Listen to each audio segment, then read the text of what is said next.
اور آخرت کا یقین ہو، یہ دل کی زندگی ہے، یہ دل کی حیات ہے۔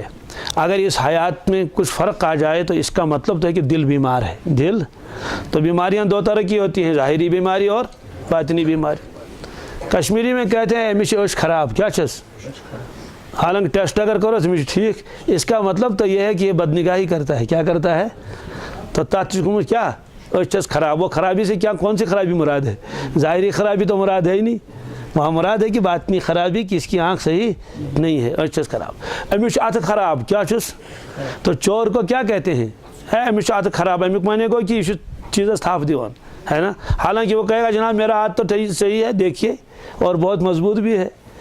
تو ایک تو ہاتھ کی خرابی یہ ہے کہ انگلیوں میں کچھ ہو گیا ہے، ہاتھ زخمی ہو گیا ہے، ہاتھ میں ریشہ ہے نا، تھارچس وطن اتس، یہ تو ہاتھ کی ظاہری خرابی ہے۔ لیکن اصل میں باطنی خرابی کیا ہے؟ اگر وہ چوری کرتا ہے۔ آنکھ کی ظاہری خرابی ہے کہ وہ صحیح دیکھتا نہیں ہے۔ سندر دراو سارنیا بوزن مثانو بوزن کہین دپن ناز میں لائٹی کم تو کیا بوز، یا دپس تلحظ یہ پڑھ دپن ناز میں گھس چشمہ آسن ادھ ہیکہ بہ پڑھت، آنکھ گھس میں آسن۔ یہ تو آنکھ کی ظاہری خرابی ہے، لیکن عرف عام میں بدنگاہی کو کہا جاتا ہے کہ امیش اوش خراب، امیش اوش خراب، امیش ات خراب، کہتے نہیں کہتے ہیں۔ تو اس طرح سے اللہ تعالیٰ فرماتے ہیں فی قلوبہم مرض، ان کے دل میں ایک بیماری ہے، ان کے دل میں ایک۔ تو یہ بیماری کیا ہے؟ اصل میں اللہ تبارک تعالیٰ نے بدن کو ایسا بنایا ہے، اس میں بہت ساری چیزیں رکھی ہیں، وہ اپنے اعتدال پر رہیں وہ چیزیں تو کہا جائے گا یہ صحت مند ہے۔ مثلا حکیموں کے یہاں 4 چیزیں ہیں انسان کے اندر جس سے آدمی کی صحت ٹھیک رہتی ہے۔ ایک ہے خون، ایک ہے بلغم، ایک ہے صفرا اور سودا۔ یہ حکیموں کے یہاں کتابوں میں لکھا ہے۔ ان میں اگر کبھی اعتدال میں فرق آ جائے تو آدمی بیمار ہو جاتا ہے۔ مثلا بلغم کا ہونا ضروری ہے، لیکن اگر زیادہ ہو جائے گا تو دماغ پر اثر پڑے گا، قوت حافظہ کمزور ہو جائے گا، اور اگر اس میں کمی آ جائے گی تو دماغ خشک ہو جائے گا۔ یہی خون کا حال ہے، خون کم ہو گیا تو فوراً کہتے ہیں کہ امس خون گمت کم، امس کیا برن، خون چس برن بھی۔ تو کسی چیز میں کمی آ جائے، زیادتی آ جائے تو یہ علامت ہے اب اس کی صحت نہیں رہی۔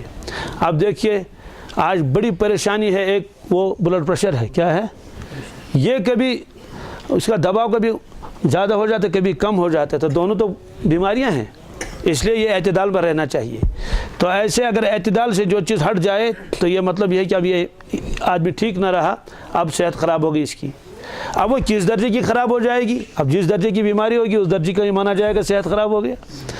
تو اسی طرح سے دل کے اندر اللہ تبارک تعالیٰ نے یہ ساری چیزیں رکھی ہیں کہ دل پاک صاف ہونا چاہیے، اس میں حسد نہیں، کبر نہیں، غرور نہیں، ریا نہیں، یہ ساری چیزیں، اس لیے نفاق نہیں، کفر نہیں، یہ ساری چیز، شرک نہیں، اس کو قلب سلیم کہتے ہیں۔ کیا جی؟ یہ قرآن پاک میں بھی ہے۔ حضرت ابراہیم علیہ السلام کی دعا ہے قرآن پاک میں، یوم لا ینفع مال ولا بنون، یا اللہ اس دن جس دن نہ تو مال کام آئے نہ تو اولاد کام آئے، الا من اتى اللہ بقلب سلیم، مگر جو آپ کے پاس لے کر آئے پاکیزہ دل۔ پاکیزہ دل سے مراد وہی ہے کہ جس میں کفر نہیں، شرک نہیں، دغا نہیں، نفاق نہیں، ایسا صاف و شفاف دل لے کر آئے آپ کی خدمت میں۔ اور اللہ تعالیٰ تو چاہتے ہی ہیں کہ ایسا ہی دل لے کر آئیں۔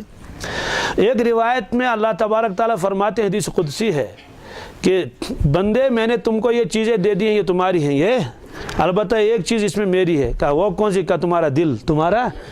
جی تمہارا دل یہ میرا ہے۔ مطلب یہ ہے کہ اس دل میں میری محبت ہونی چاہیے، میری عظمت ہونی چاہیے، یہ دل میں نے اپنے لیے رکھا ہے۔ جیسے مکان بہت بڑا ہوتا ہے، کسی کا خاص کوئی کمرہ ہوتا ہے نا، بھائی یہ تو عبادت کی کوٹری ہے، یہ گئی نماز کوٹری گئی۔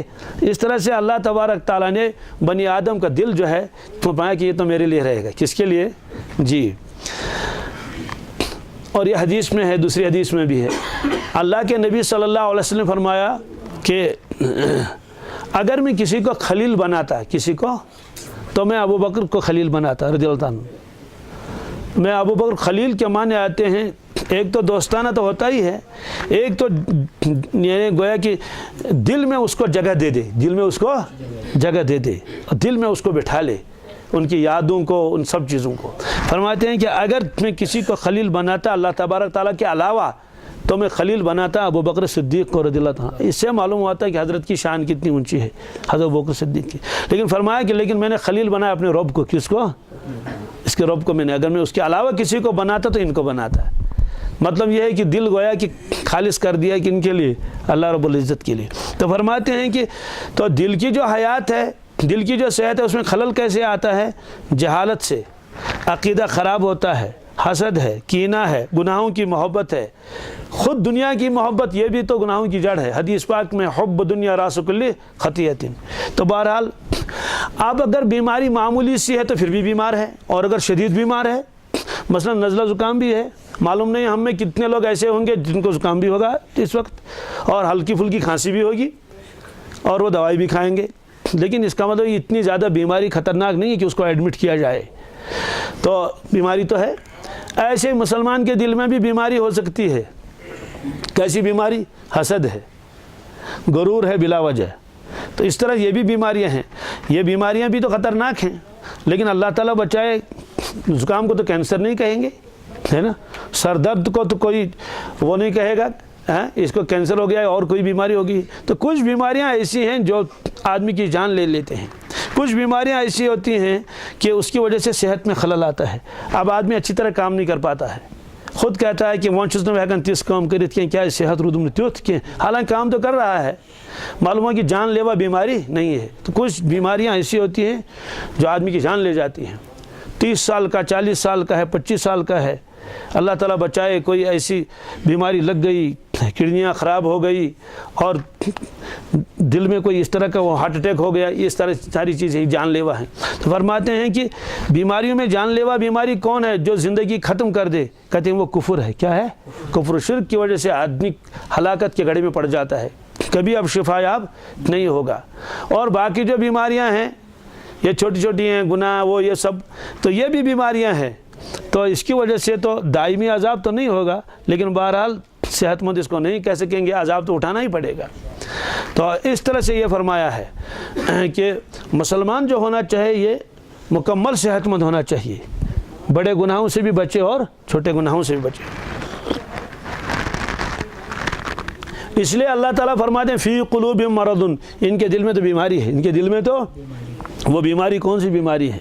وہ بیماری وہی روحانی بیماری ہے، جس کو روحانی بیماریاں کہتے ہیں۔ کتابیں ہیں اس میں لکھا ہے روحانی بیماری، تو روحانی بیماریوں میں ان کو شمار کیا جاتا ہے۔ اور یہ قرآن پاک میں بھی ہے، اللہ رب العزت فرماتے ہیں وَذَرُوا ظَاهِرَ الْإِثْمِ وَبَاطِنَهُ، کہ لوگوں ظاہری گناہوں کو بھی چھوڑ دو اور باطنی گناہوں کو بھی چھوڑ دو۔ تو باطنی گناہ کیا ہیں؟ ظاہری گناہ تو سب کو معلوم ہے، شراب ہے، چوری ہے، جھوٹ ہے، یہ ظاہری۔ اور باطنی گناہ جس کا تعلق دل کے ساتھ ہے نا، حسد ہے، یہ باطنی گناہ ہے، کبر ہے، غرور ہے، عجب ہے، دنیا کی حب جاہ جس سے کہتے ہیں یہ ہے، یہ ساری چیزیں ہیں۔ تو اللہ تعالیٰ فرماتے ہیں یہ بھی چھوڑ دو اور وہ بھی چھوڑ دو۔ اسی وجہ سے باطنی ناپاکی کو بھی قرآن پاک نے بیان فرمایا یا ایھا الذین آمنوا انما المشرکون نجس فلا یقربوا المسجد الحرام بعد عامہم ھذا، اے ایمان والو مشرک تو ناپاک ہے، مسجد حرام کے قریب آنے مت دے دو اس کو۔ تو اگر وہ کہے گا جناب میں تو غسل کر کے آ جاؤں گا اور آپ سے زیادہ اچھے کپڑے پہن کے آؤں گا، ہم کہیں گے پھر بھی آپ کافر ہیں، وہ ناپاک ہیں۔ وہ کہ بھائی میں تو ناپاکی تو ہے ہی نہیں، میں تو نہا دھو کے آیا۔ اسے کہیں نہیں، یہاں مراد ہے باطنی ناپاکی، کہ تمہارے دل ناپاک ہے، یہ اللہ تعالیٰ فرماتے ہیں۔ اس لیے اللہ رب العزت فرماتے ہیں فی قلوبہم مرض، ان کے دلوں میں کیا ہے؟ مرض ہے اور بیماری ہے، ان کے دل بیمار ہو چکے ہیں۔ جس مقصد کے لیے اللہ نے دل بنایا تھا وہ مقصد حاصل نہیں ہے، یہ ہے۔ تو وہ بیماری کیا ہے؟ وہ یہ نفاق کی بیماری ہے۔ تو ان لوگوں کے دلوں میں نفاق بھی تھا۔ نفاق کا مطلب ہے کہ اندر سے تو کفر بھرا ہوا تھا اور ظاہر کرتے تھے ایمان، اور مسلمانوں کے ساتھ زبردست حسد اور ضد تھا۔ فزادہم اللہ مرضا، اللہ تبارک تعالیٰ نے ان کی اس بیماری کو اور بڑھا دیا۔ سوال یہ ہے کہ وہ بیماری کیسے بڑھ گئی؟ کہ حاسد جو ہے جب وہ دیکھتا ہے محسود کی طرف، محسود میں نے جس پر حسد کیا جائے کہ اس کو اور ترقی مل گئی، تو جتنی اس کو ترقی ملتی ہے اس کی حسد کی جو آگ جو ہے وہ اور بڑھتی جاتی ہے۔ تو گویا کہ یہ دن بدن ان کو اضافہ ہو جاتا ہے اس تکلیف میں۔ جیسے بیمار ہوتا ہے نا دپان ہے آج واریاہ پتھ گومت، آج واریاہ کمزور گومت. تو وہ دن بدن ان کے اس مرض میں اضافہ ہوتا رہتا تھا.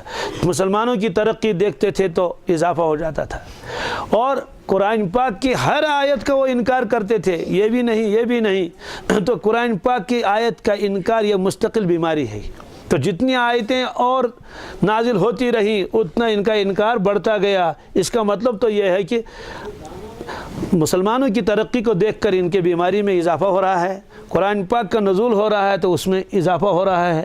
مسلمان کی تعداد بڑھتی رہتی ہے تو اس میں ان کا جو ہے وہ اضافہ ہوتا رہتا ہے ان کی بیماری میں. تو دل کی بیماری ہے، اللہ تعالیٰ معاف فرما دے، بہت خطرناک بیماری ہے یہ. تو ان کے غیظ و غضب میں بھی اضافہ ہوتا رہتا تھا.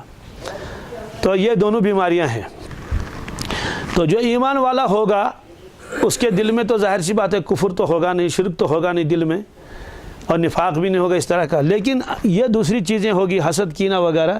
اس کا مطلب یہ بھی بیماری ہے، یہ بھی بیماری ہے، ان کا علاج ضروری ہے. اسی لیے مشائخ اس کے لیے ذکر وغیرہ تجویز کرتے تھے.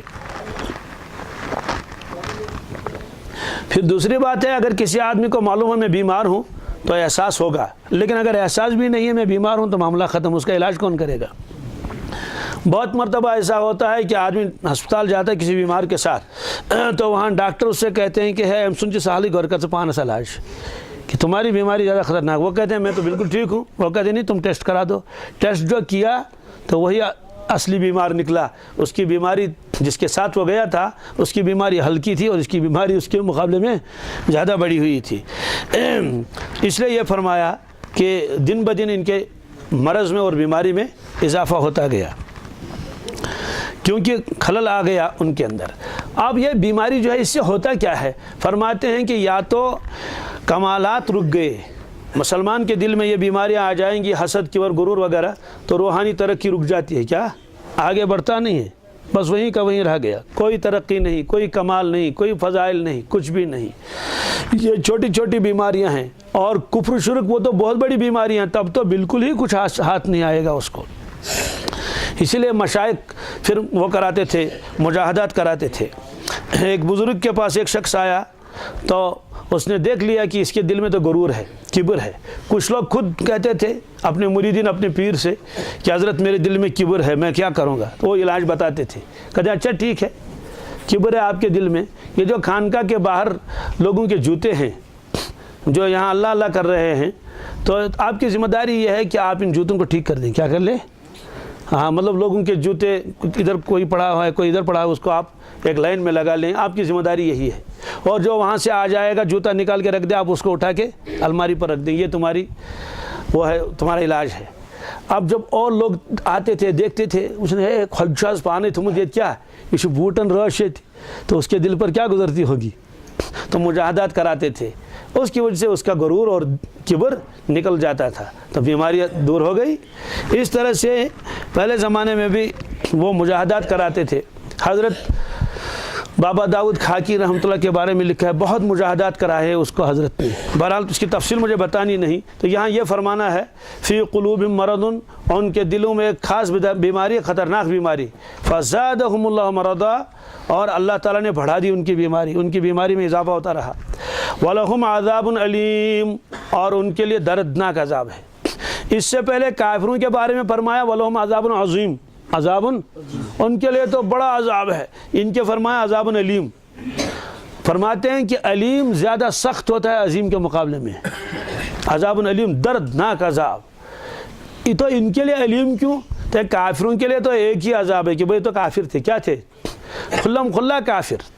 لیکن ان کے لیے علیم اس لیے فرمایا ان کی شرارت زیادہ تھی، اس لیے کہ ان کی وجہ سے تو مسلمانوں کو زیادہ نقصان پہنچا. یہ مسلمانوں کے اندر رہتے تھے اور ان کے راز فاش کرتے تھے، اور اس طرح سے بہت نقصان انہیں پہنچایا. جنگ کے موقع پر عبداللہ ابن ابی اپنے ساتھیوں کو لے کر واپس آ گیا تاکہ مسلمان اس کی وجہ سے کمزور ہو جائیں. بہت نقصان کرتے تھے، اندر اندر سے ان کے ساتھ ملتے رہتے تھے. تو اس وجہ سے فرمایا کہ ان کو زیادہ عذاب ہوگا. اور یہ جو فرمایا ان کے دلوں میں بیماری ہے، تو ظاہری بیماری بھی ہو سکتی ہے. کیسے؟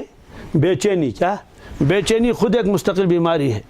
بہت لوگ آپ کو بھی جانتے ہوں گے, بہت سارے لوگ کہتے ہیں خدا جو سوری سوز مگر دلو قرار کیا سن کے, کیا زبردست پریشانی ہے, کمیش پریشانی ہے, فکرے نہ سنتا رہن. تو معلوم یہ ہوا کہ پریشانی مستقل ایک بیماری ہے. تو کافرین منافقین کے دل میں ایک پریشانی یہ بھی تھی, یہ اسلام دن بدن پھولتا پھلتا کیوں ہے. تو یہ ایک مستقل بے قراری ان کے دل میں تھی. تو باطنی بیماری بھی تھی اور یہ بے چینی یہ ایک ظاہری بیماری بھی ہے. تو اس طرح سے فرمایا ان کے لیے دردناک عذاب ہے. اب دردناک عذاب کی تو تفصیل قرآن پاک میں بھی ہے اور احادیث میں بھی ہے. قرآن پاک میں بھی ان کے اوپر جو ہے کھولتا ہوا پانی ڈال دیا جائے گا, جس کی وجہ سے ساری کھال نیچے آ جائے گی. فقط معاہم قرآن پاک میں ہے, اتنا کھولتا ہوا گرم پانی ہوگا یہ آنتیں بھی کٹ کے نیچے گر جائیں گی. کہیں تو فرمایا سرابیلہم من قطران, کہ جہنم میں دوزخیوں کو وہ کپڑے پہنائے جائیں گے تارکول کے. کس کے؟ تارکول کے کپڑے پہنائے جائیں گے. تو تارکول تو خود ہی فوراً آگ قبول کر لیتا ہے, یوں کر لیتا ہے. اور ایک روایت میں فرمایا کہ 70,000 مرتبہ دوزخی ایک دن میں جلے گا تو پھر ٹھیک ہو جائے گا, جلے گا پھر ٹھیک ہو جائے گا, یعنی جل کے. اور یہ قرآن پاک میں بھی ہے, کلما نضجت جلودہم بدلناہم جلودا غیرہا لیذوقوا العذاب. کھال جل جائے گی, اس کے بعد تو اب عذاب ہوگا نہیں, فوراً اللہ تعالیٰ دوسری کھال چڑھا دیں گے, کھال کے اوپر کھال. یہ جلی اور وہ نئی کھال تیار ہو گئی, یہ جلی نئی کھال تیار ہو گئی. اس طرح سے عذاب علیم ہے ان کے لیے. یہ فرمایا بما کانوا یکذبون, اس کی وجہ کیا ہے ان کے لیے عذاب علیم کیوں ہے؟ فرماتے اس وجہ سے یہ جھوٹ بولتے تھے. کیا معلوم ہوا کہ جھوٹے کو بڑا عذاب ہوگا. تو ایک روایت میں فرمایا گیا اللہ کے نبی صلی اللہ علیہ وسلم, کیا ایمان والا کمزور دل ہو سکتا ہے, بزدل ہو سکتا ہے؟ فرمایا ہو سکتا ہے. فرمایا حضرت بخیل بھی ہو سکتا ہے؟ آپ نے فرمایا ہاں بخیل بھی ہو سکتا ہے. حضرت جھوٹا ہو سکتا ہے؟ آپ نے فرمایا جھوٹا نہیں ہو سکتا, کہ ایمان والا جھوٹا نہیں ہو سکتا. تو یہ فرمایا.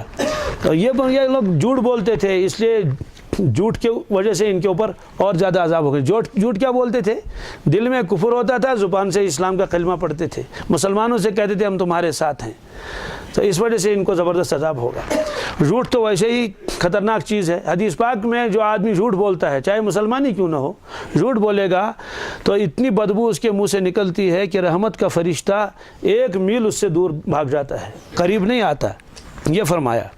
تو یکذبون, ایک قرات میں یکذبون ہے. کیا یکذبون ہے؟ لیکن امام عاصم علیہ الرحمہ کی قرات زیادہ مشہور ہے, پورے عالم میں پڑھی جاتی ہے. تو یکذبون ہے, وہ جھوٹ بولتے تھے. اور یکذبون اگر پڑھیں گے اس کا مطلب ہے کہ وہ جھٹلاتے تھے. کیا جی, اللہ کے نبی صلی اللہ علیہ وسلم کو جھٹلاتے تھے. کہاں جھٹلاتے تھے؟ سامنے تو نہیں جھٹلاتے تھے, جب اپنے شیطانوں کے پاس, سرداروں کے پاس جاتے تھے تو وہاں جھٹلاتے تھے, صاف انکار کرتے تھے نبی کریم صلی اللہ علیہ وسلم کی رسالت کا. تو یہ ہے. تو تب یہ تکذیب سے نکلے گا. کذب یکذب تکذیباً, باب بدل جائے گا. تو کذب کس سے کہتے ہیں؟ خلاف کسی چیز کے متعلق خلاف واقع خبر دینا. یہ جو چیز ہے اس کے خلاف خبر دینا, یہ کذب کہلاتا ہے. تو بہرحال یکذبون اور یکذبون دونوں پڑھ سکتے ہیں. اور کذب یکذب تکذیب, اس کے معنی ایک تردد بھی ہے, کیونکہ منافق اپنے حال میں پریشان رہتا ہے, متردد رہتا ہے, اس لیے اس اعتبار سے بھی اس کو یکذبون فرمایا.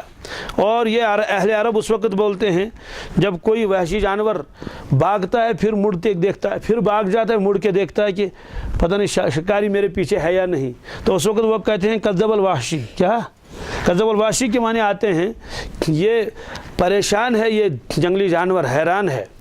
تو اس طرح سے دور تھوڑا جا کے پھر مڑ کے دیکھتا ہے. تو یہ منافق بھی ایسا ہی ہے. کیا کرتا ہے؟ یہ بیچارہ متردد رہتا ہے, تردد اس کو ہمیشہ رہتا ہے, بے قراری دل میں رہتی ہے.